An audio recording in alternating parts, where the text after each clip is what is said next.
माता की जय जय जय जय जय शिवाजी,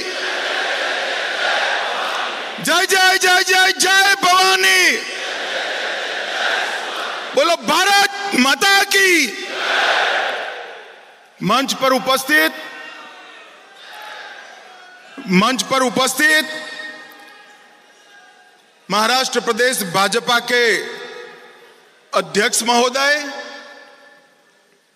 महाराष्ट्र भाजपा के वरिष्ठ नेता और हमारे उप मुख्यमंत्री श्रीमान देवेंद्र फडणवीस जी,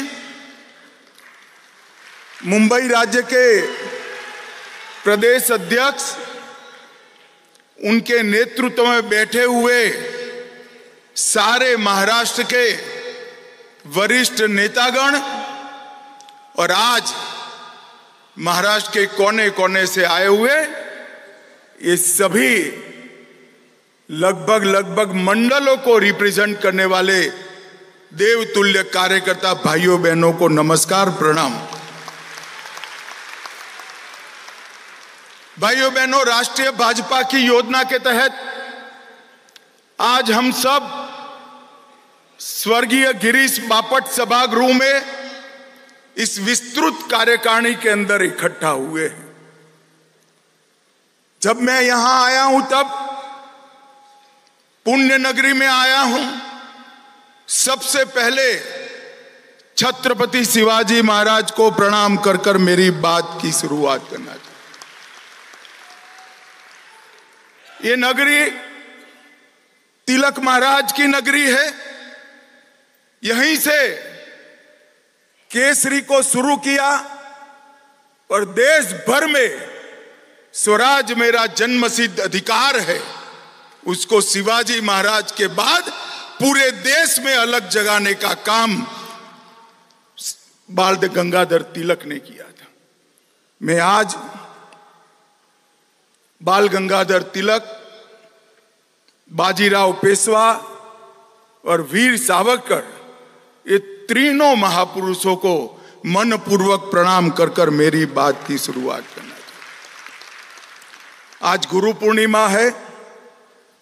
मैं महाराष्ट्र के सभी लोगों को गुरु पर्व की, गुरु पूर्णिमा की मनपूर्वक शुभकामनाएं देना चाहता हूं। भाइयों और बहनों, हम सब जानते हैं कि देश भर में हर प्रदेश के अंदर ये विस्तृत कार्यकारिणी का आयोजन हमारे पार्टी के अध्यक्ष श्रीमान जगत प्रकाश नड्डा जी के निर्देश पर हो रहा है। परंतु महाराष्ट्र की ये पुणे नगरी में विस्तृत कार्यकारिणी का एक अलग स्वरूप भी है, अलग उद्देश्य भी।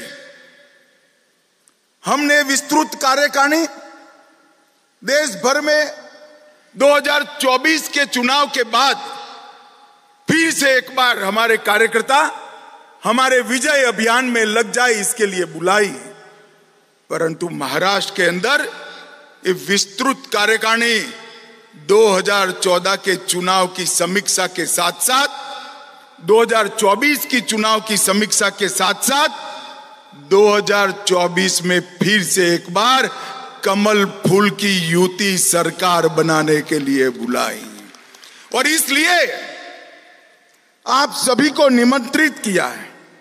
मैं सबसे पहले आप सभी कार्यकर्ताओं का मनपूर्वक अभिनंदन और आभार पार्टी की ओर से प्रकट करना चाहता हूं। कड़ी धूप के अंदर मैंने महाराष्ट्र के कार्यकर्ताओं को ये चुनाव अभियान के अंदर दौड़ते हुए देखा है, पसीना बहाते हुए देखा है, परिणाम के लिए पल पल जूझते हुए देखा है।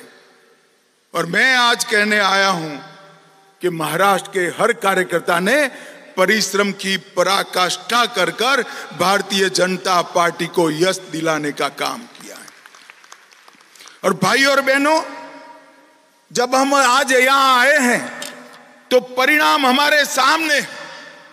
60 साल के बाद पहली बार देश में किसी एक नेता को तीसरी बार प्रधानमंत्री लेने का, शपथ लेने का यश मिला है, तो वो हमारे नेता नरेंद्र मोदी जी को मिला।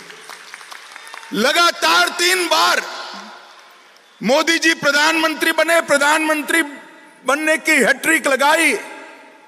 और आज मैं कहने आया हूं महाराष्ट्र के कार्यकर्ताओं को, हमने महाराष्ट्र विधानसभा में भी 14, 19 और 14 और 19 से योग जितना बड़ा विजय 24 में प्राप्त करने के लिए पुरुषार्थ करना है। कार्यकर्ता मुझे मिले हैं, कल रात को भी कुछ लोग मिले, आज सुबह से महाराष्ट्र के प्रमुख कार्यकर्ता मुझे मिल रहे हैं। थोड़ा बहुत कंफ्यूजन दिखाई पड़ता है, एक भ्रांति फैलाने का काम हमारे विपक्ष ने किया है।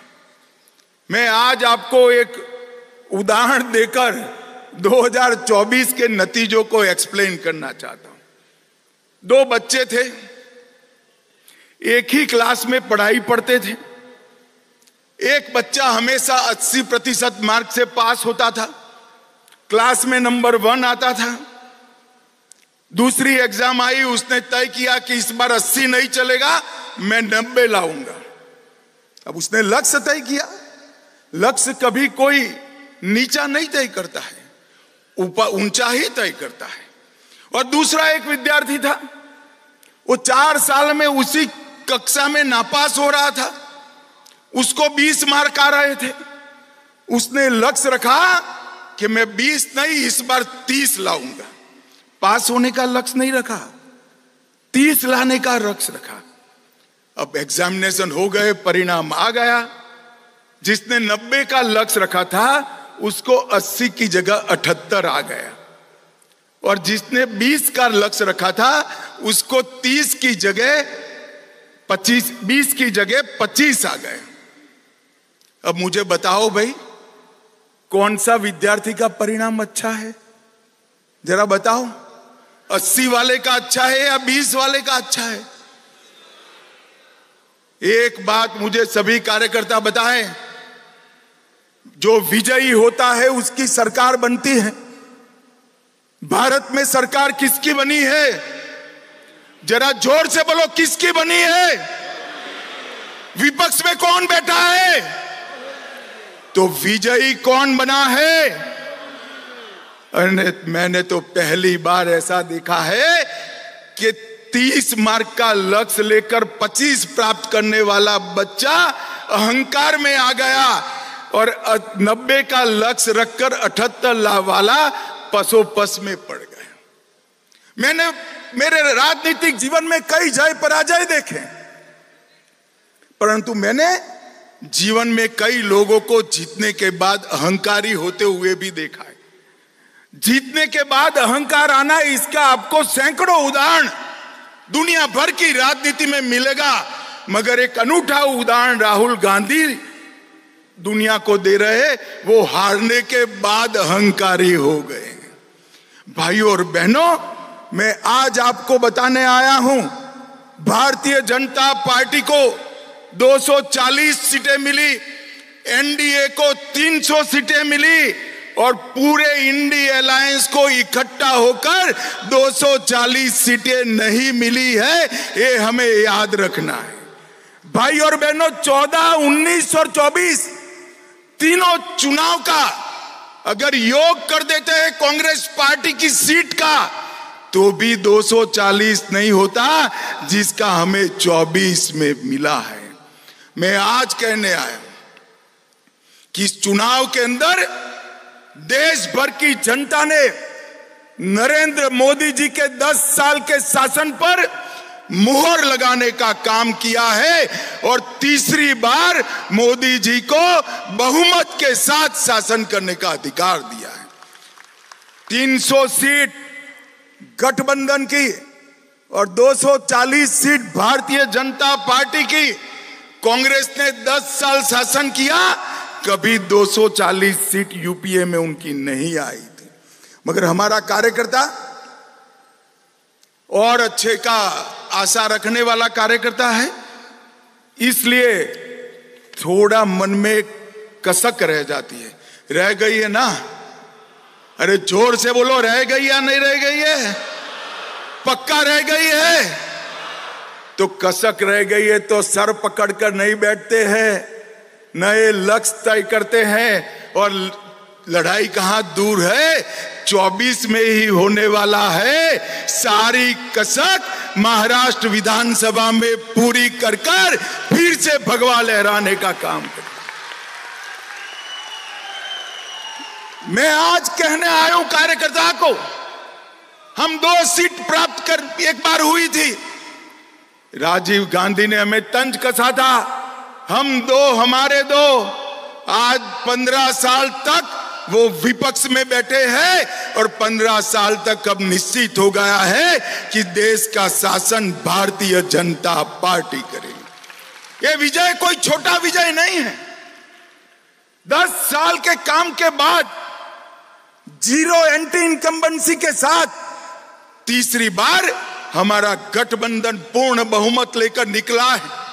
कार्यकर्ता को हताश होने की जरूरत नहीं है।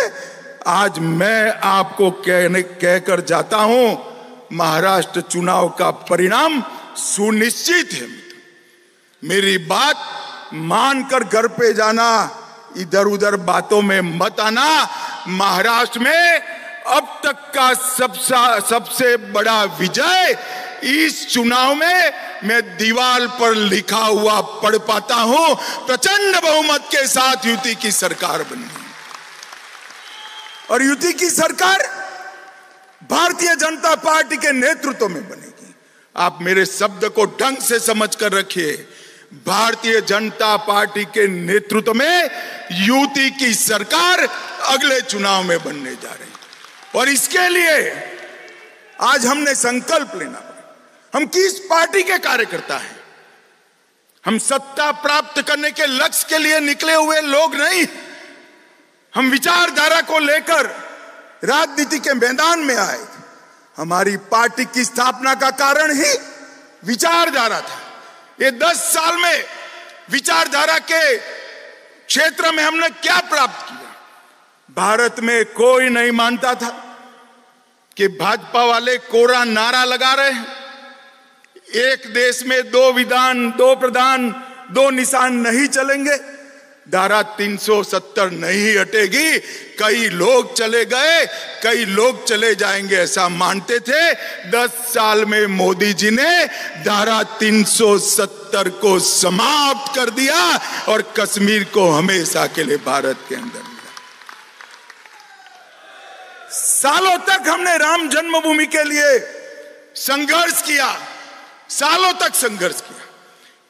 कोई नहीं मानता था कि राम जन्मभूमि पर भव्य मंदिर बन जाएगा, राम लल्ला अपने भव्य मंदिर में विराजमान होंगे।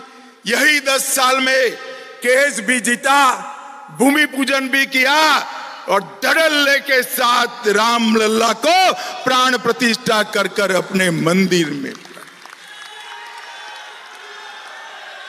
मैं पुणे में आया हूं, मैं पुणे में आया हूं जब काशी विश्वनाथ का मंदिर औरंगजेब ने तोड़ा।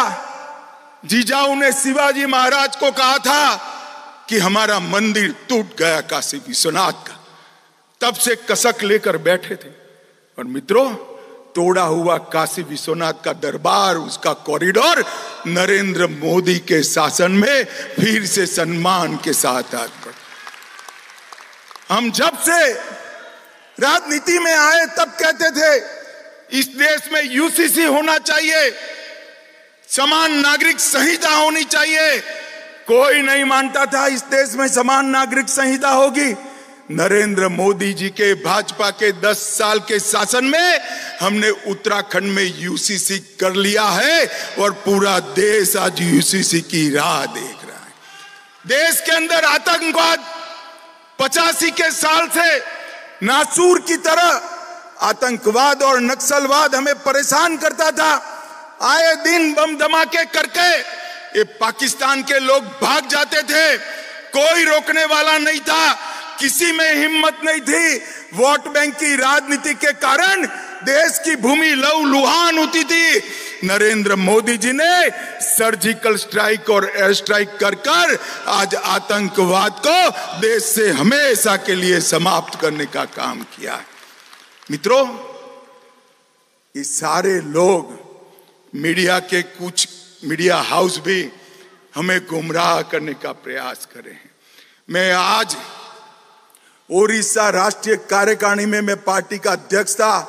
मैंने कहा था 2014 का विजय 5 साल के लिए नहीं है, आने वाले 30 साल के लिए भारतीय जनता पार्टी का शासन इस देश पर रहने वाला है। और आज मैं महाराष्ट्र में बाजीराव पेशवा और शिवाजी महाराज और बाल गंगाधर तिलक की नगरी में कहकर जाता हूं, अभी 10 ही साल समाप्त हुआ है, 30 साल के लिए भारतीय जनता पार्टी का इस देश पर शासन करना।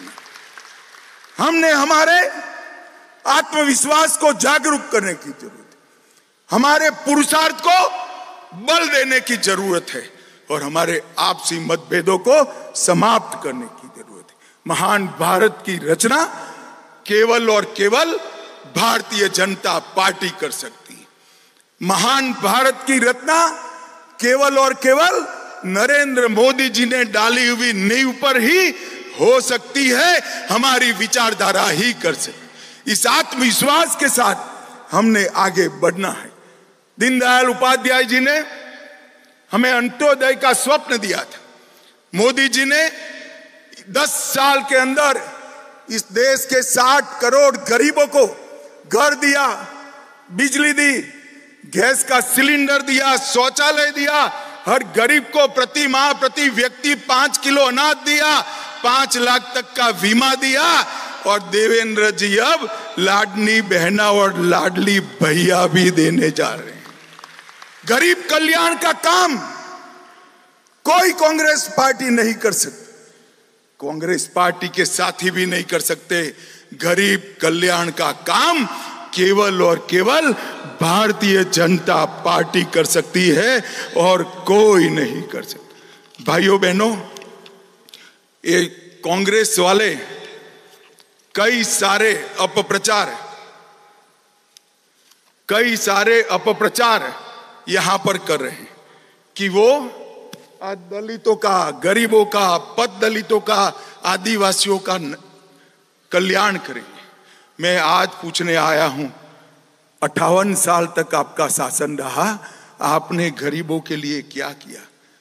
महात्मा फूले, अंबेडकर जी, इनके रास्ते पर चलने का तो नाम तो दूर, उनके उद्देश्यों को समाप्त करने का काम किया। 10 साल में हमने गरीबों का कल्याण करने का काम ये भारतीय जनता पार्टी की सरकार ने किया।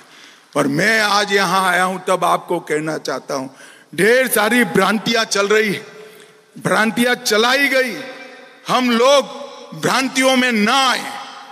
इन्होंने कहा भारतीय जनता पार्टी आरक्षण समाप्त कर देगी, हम जवाब देने में कहीं कहीं संकोच करने लगे, लोगों के मन में एक भ्रांति पैदा हुई।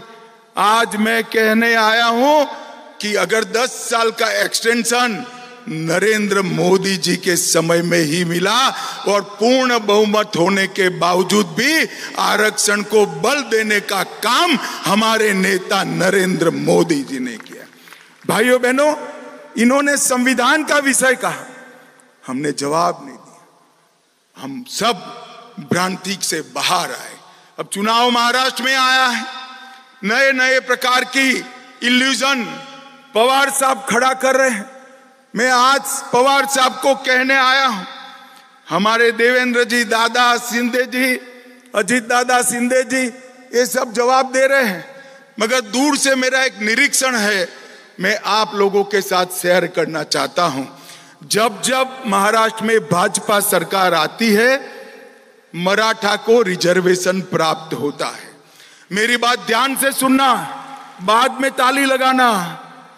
जब जब महाराष्ट्र में भाजपा सरकार आती है, मराठा रिजर्वेशन प्राप्त होता है, और जब जब शरद पवार की सरकार आती है, मराठा रिजर्वेशन गायब हो जाता है। मैं सोच समझ कर ये वाक्य बोल रहा हूं। 2014 में महाराष्ट्र में मराठा रिजर्वेशन आया, सुप्रीम कोर्ट तक ठीक गया। किसकी सरकार थी 14 में, बताइए जरा। अरे जोर से बोलो, किसकी सरकार थी?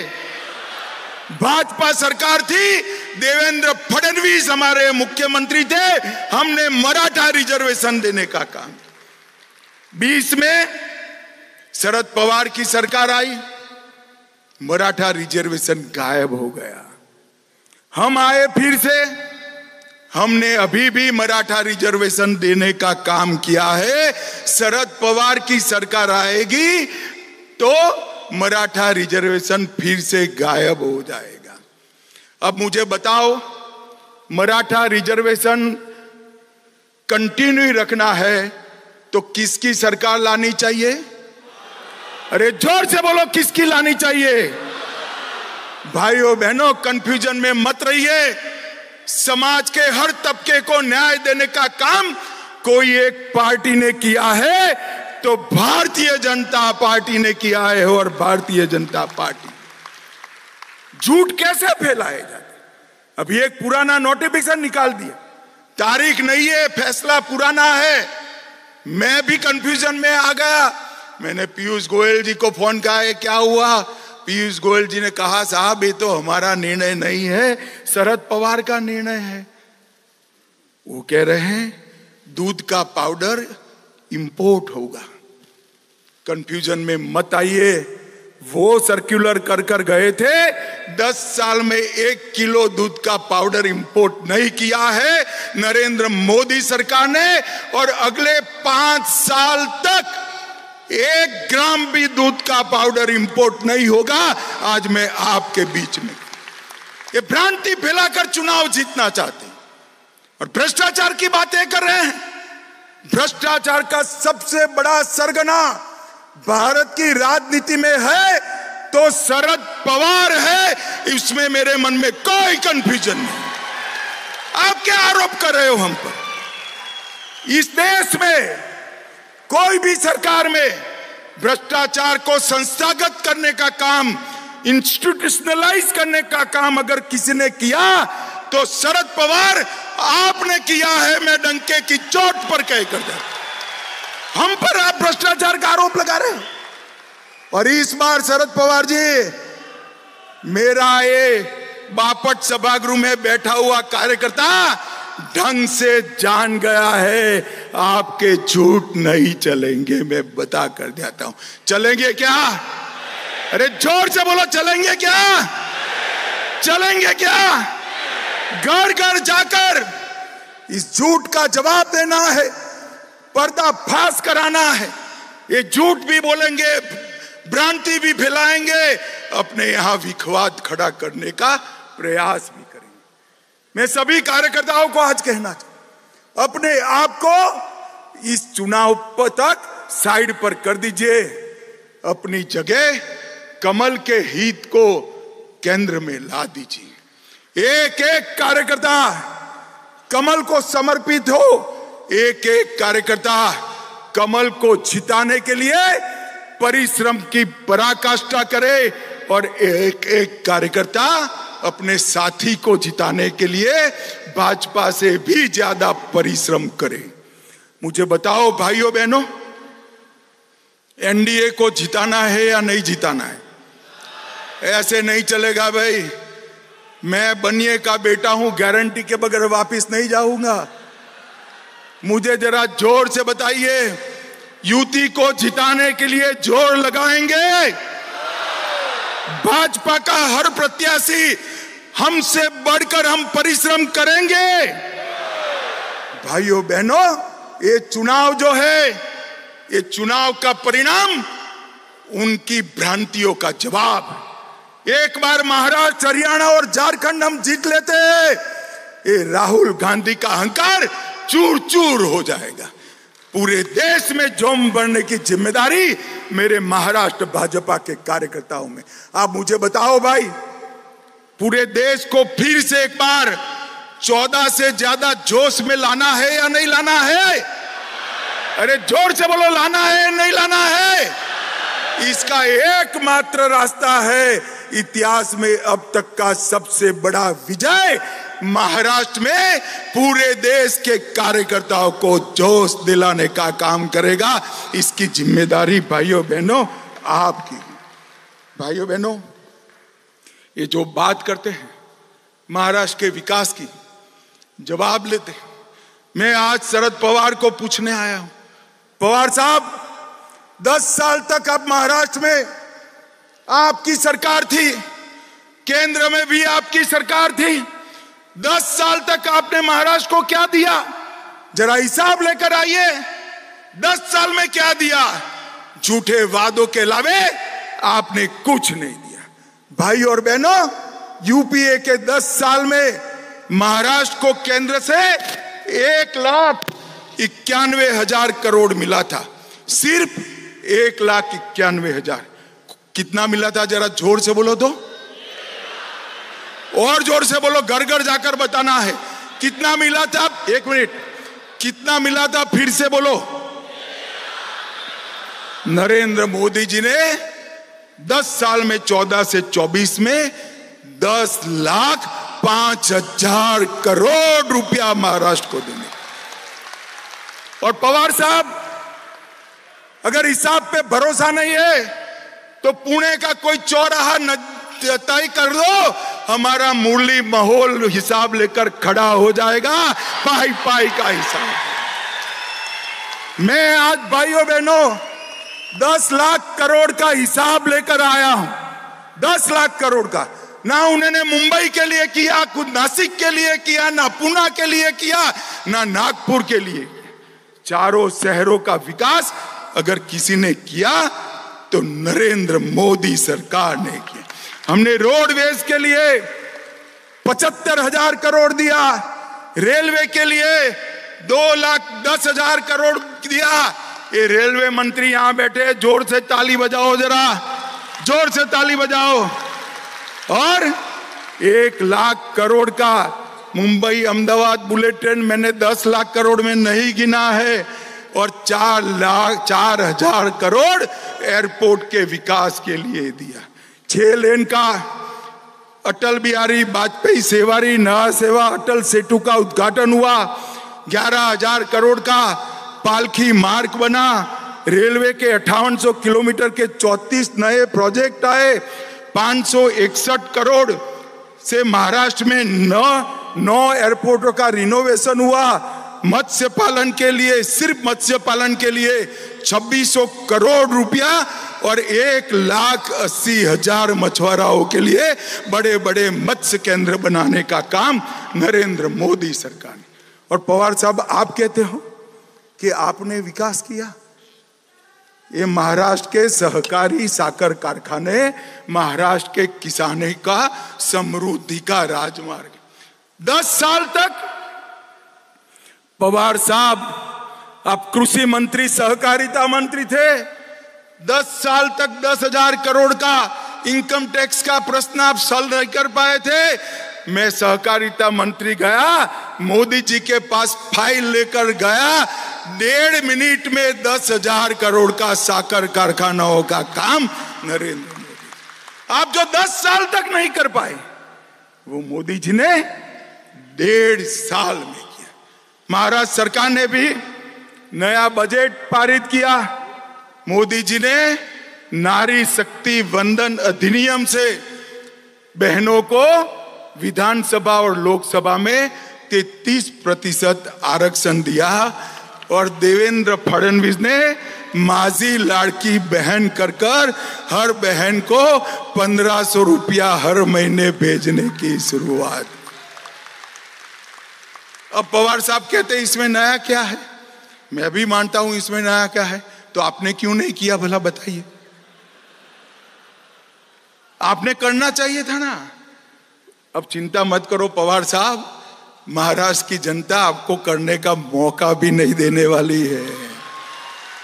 फिर से भारतीय जनता पार्टी की सरकार आनी। और ये खटाखट खटाखट खटाखट याद आता है ना? आता है या नहीं आता है? मैं आज राहुल बाबा को कहने आया हूं, देश की जनता ने तो खटाखट खटाखट फटाफट फटाफट पर भरोसा नहीं किया, मगर आपके पास राज्य सरकारें हैं।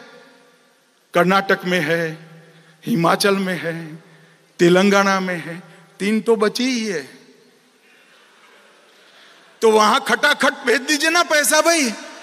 भेजना चाहिए या नहीं भेजना चाहिए?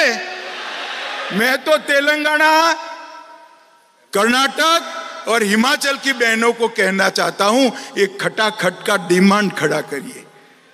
अरे छोड़िए राहुल बाबा, आपकी सरकारों का एजेंडा देख लीजिए।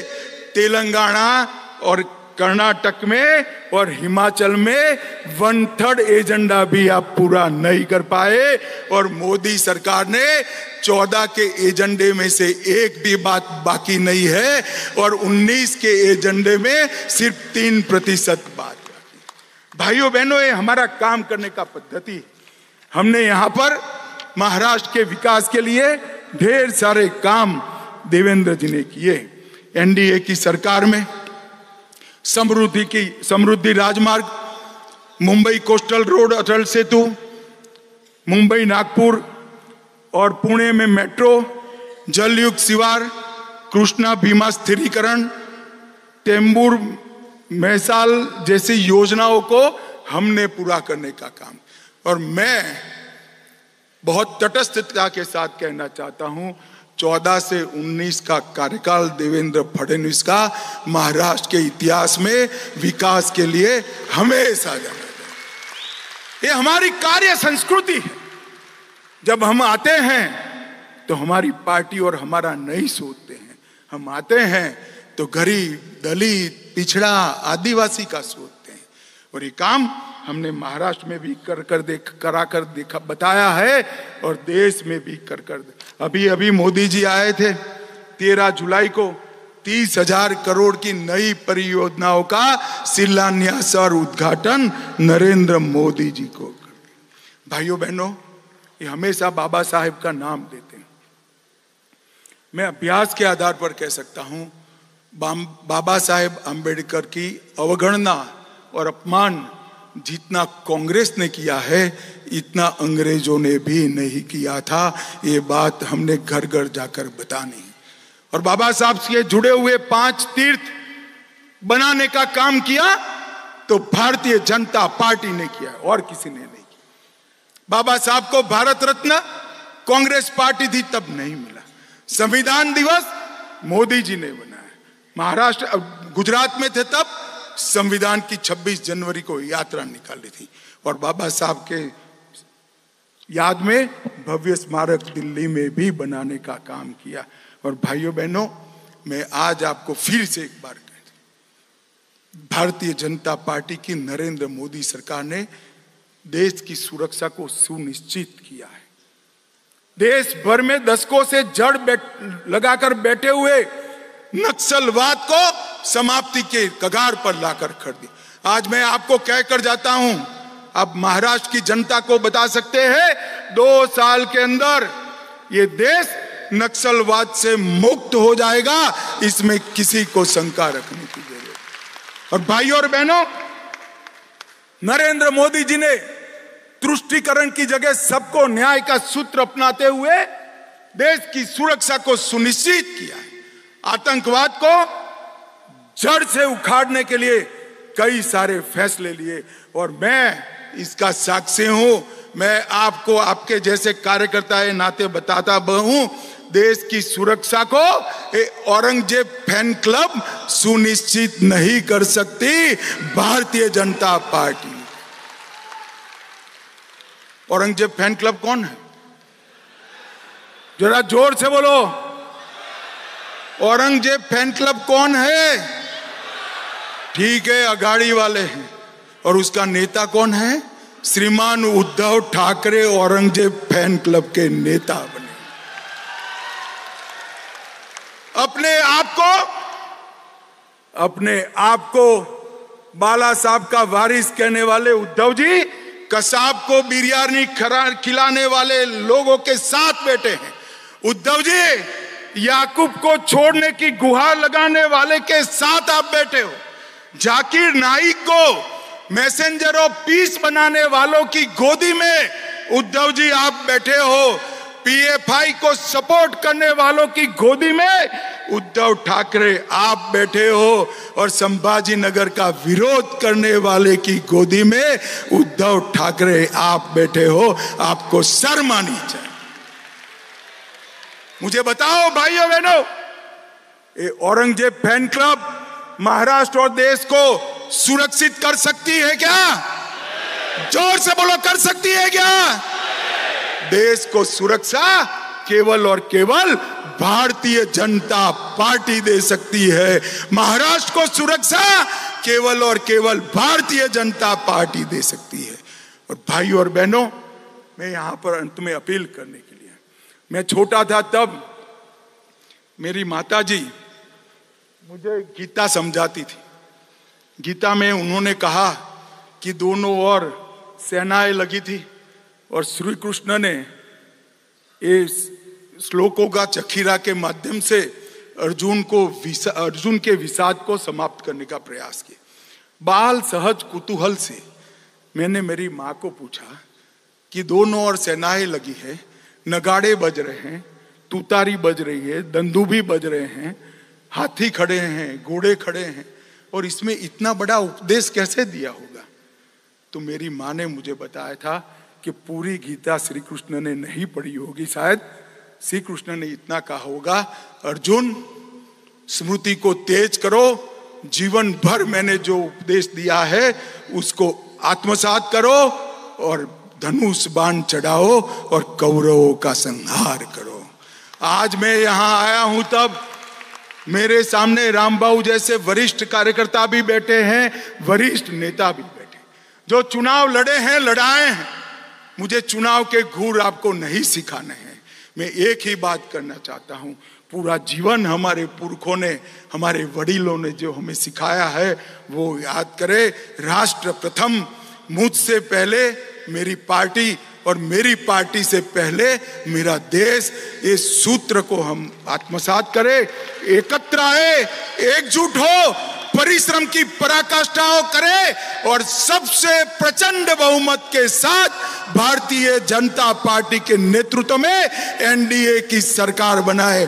मुझे बताओ भाइयों बहनों, प्रदेश भर में गांव गांव, घर घर, नगर नगर, महानगर तक जाकर ये बात पहुंचाएंगे क्या? अरे जोर से बोलो, पहुंचाएंगे? कमल को जिताएंगे, साथियों को जिताएंगे, महाराष्ट्र को सुरक्षित करेंगे, देश को सुरक्षित करेंगे। फिर से एक बार महाराष्ट्र में भाजपा सरकार बनाएंगे तो मेरे साथ दोनों हाथ उठाइए और प्रचंड आवाज से मुट्ठी भींच कर बोलिए, भारत माता की, भारत माता की, वंदे वंदे। आप सभी का बहुत बहुत धन्यवाद। सगळ्यांनी राष्ट्रगीतसाठी उभं राहायचंय, सगळ्यांनी राष्ट्रगीतसाठी उभं राहायचंय। राष्ट्रगीत झाल्यावर बाहेर चहा पाणी सगळ्या